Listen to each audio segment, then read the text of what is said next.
बिहार के राज्यपाल श्री राजेंद्र विश्वनाथ आर्लेकर जी, मुख्यमंत्री आदरणीय श्री नीतीश कुमार जी, उप मुख्यमंत्री आदरणीय श्री तेजस्वी प्रसाद यादव जी, विधानसभा के अध्यक्ष श्री उद्धव बिहारी चौधरी जी, कृषि मंत्री श्री कुमार सर्वेजित जी, उपस्थित मंत्रीगण, सांसदगण और विधायकगण, अन्य गणमान्य अतिथियों, किसान भाइयों और बहनों, देवियों और स्वजनों, सभी को मेरा नमस्कार। आज बिहार के चतुर्थ कृषि रोड मैप के शुभारंभ के अवसर पर आप सबके बीच उपस्थित होकर मुझे हार्दिक प्रसन्नता हो रही है। राष्ट्रपति के रूप में भले ही ये राज्य की मेरी पहली यात्रा है, मैं बिहार के लोगों और यहाँ की संस्कृति से भली भांति परिचित हूँ। पड़ोसी राज्य झारखंड के राज्यपाल पद के दायित्व का करीब 6 वर्षों तक निर्वहन करते हुए मैंने बिहार की संस्कृति और जीवन शैली को करीब से जाना और महसूस भी किया। मेरा गृह राज्य ओडिशा भी ऐतिहासिक रूप से बिहार से ही जुड़ा हुआ है, इसीलिए मुझे लगता है कि मैं भी अपने आप को बिहारी कह सकती हूँ।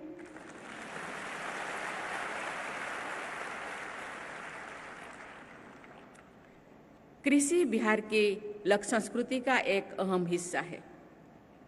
बोटोहिया, विदेशिया से लेकर कटनी और रोपनी गीतों तक की बिहार की लोक संस्कृति और साहित्य की यात्रा ने पूरी विश्व में अपनी पहचान बनाई है।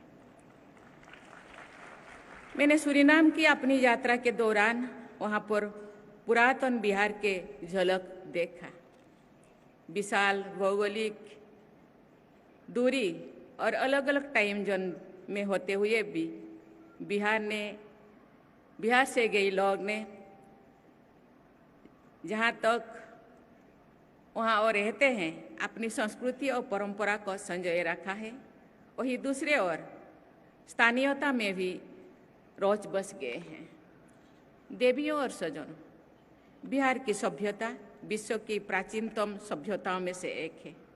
हम सब जानते हैं कि मानव सभ्यता के विकास और कृषि के बीच घनिष्ठ संबंध रहा है। कृषि बिहार की अर्थव्यवस्था का आधार है। कृषि और संबंध क्षेत्रों में न केवल राज्य का लगभग आधा कार्यबल लगा हुआ है, बल्कि राज्य की जीडीपी में भी इसका अहम योगदान है।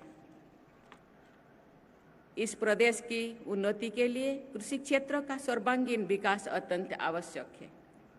ये प्रसन्नता की बात है कि बिहार सरकार वर्ष 2008 से ही कृषि रोड मैप का क्रियान्वयन कर रही है। मुझे ये जानकर खुशी हो रही है कि पिछले 3 कृषि रोड मैप के क्रियान्वयन के फलस्वरूप राज्य में धान, गेहूं और मक्का की उत्पादकता लगभग दुगनी हुई है। साथ ही बिहार मशरूम, शहद, मखाना और मछली उत्पादन में भी अग्रणी राज्यों में शामिल हो गई है। 4th कृषि रोड मैप का शुभारंभ इस प्रयास को और आगे बढ़ाने की दिशा में महत्वपूर्ण कदम है। मुझे ये बताया गया है कि इस कृषि रोड मैप के अंतर्गत आगामी 5 वर्षों में फसलों के विविधीकरण, बेहतर सिंचाई सुविधा, भूमि और जल संग्रहण, बीज उत्पादन में आत्मनिर्भरता, जलवायु अनुकूल कृषि, फसल अवशेष प्रबंधन, पशु स्वास्थ्य प्रबंधन, भंडारण की सुविधा का विकास जैसे विषयों पर बल दिया जाएगा। देवियों और स्वजनों, बिहार के किसान भाई बहन खेती में नए नए प्रयोगों को आजमाने और अपनाने के लिए जाने जाते हैं। यही वजह है कि नोबेल पुरस्कार से सम्मानित एक अर्थशास्त्री ने नालंदा के किसानों को ग्रेटर देन साइंटिस्ट कहा था। ये बहुत ही प्रसन्नता की बात है कि आधुनिक पद्धति को अपनाने हेतु यहाँ के किसानों ने कृषि एक परंपरागत तरीके को, अनाज की किस्मों को बचाए रखा है। ये आधुनिकता के साथ परंपरा के सामंजस्य का अच्छा उदाहरण है। शायद इसी कृषि संस्कृति को पहचान कर वर्ष 1905 में भारत का पहला कृषि अनुसंधान केंद्र बिहार के पूसा नामक जगह पर स्थापित किया गया है। आज जैविक उत्पादन की मांग देश विदेश में तेजी से बढ़ रही है। बिहार के किसान भाई बहनों को इसका लाभ उठाना चाहिए। जैविक खेती के एक और जहां कृषि की लागत को कम करने का पर्यावरण संरक्षण और सहायक है, वहीं दूसरी ओर ये किसानों की आय को बढ़ाने और लोगों को पोषण युक्त भोजन उपलब्ध कराने में भी सक्षम है। मुझे खुशी है कि बिहार सरकार ने जैविक खेती के लिए गंगा किनारे के जिले में जैविक कॉरिडोर बनाया है। जैविक कृषि और पर्यावरण संरक्षण में खेती और पशुपालन के बीच एक दूसरे को लाभान्वित करने का पारंपरिक संबंध बहुत लाभकारी है। खेती के अवशिष्ट यानी वेस्ट और खरपतवार पशुओं के लिए उत्तम चारा होता है।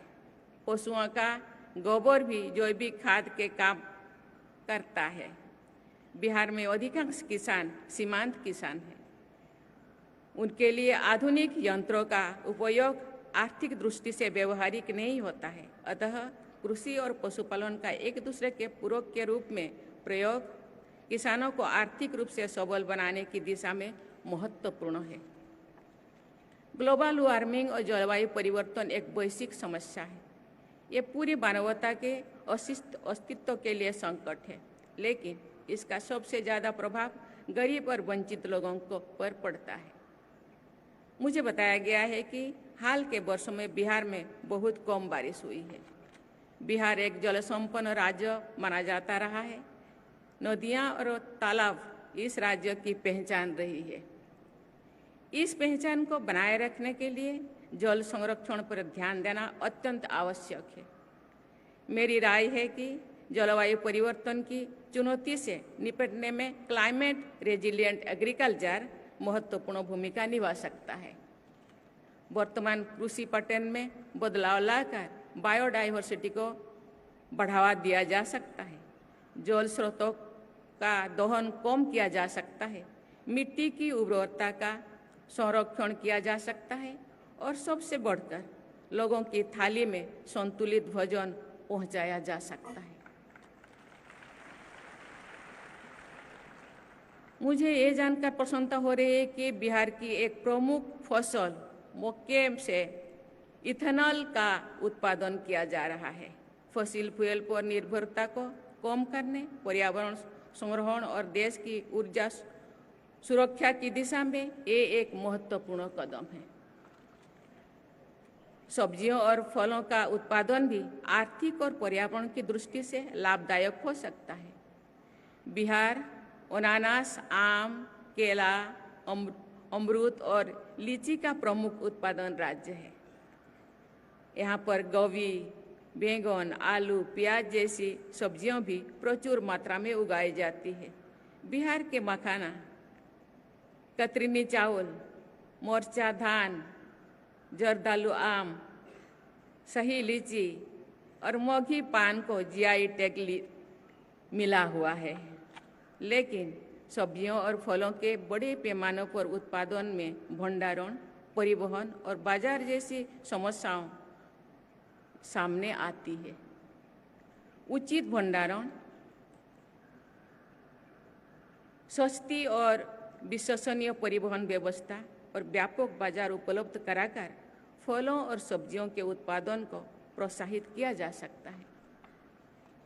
मुझे खुशी है कि चतुर्थ कृषि रोड मैप के प्रोसेसिंग यूनिट्स बनाने, मेगा फूड पार्क स्थापित करने और एक्सपोर्ट इंफ्रास्ट्रक्चर विकसित करने जैसे प्रावधान है। देवी और स्वजनों, बिहार भगवान बुद्ध और अशोक की धरती है। उन्होंने संपूर्ण मानवता को शांति और सद्भाव का पाठ पढ़ाया है।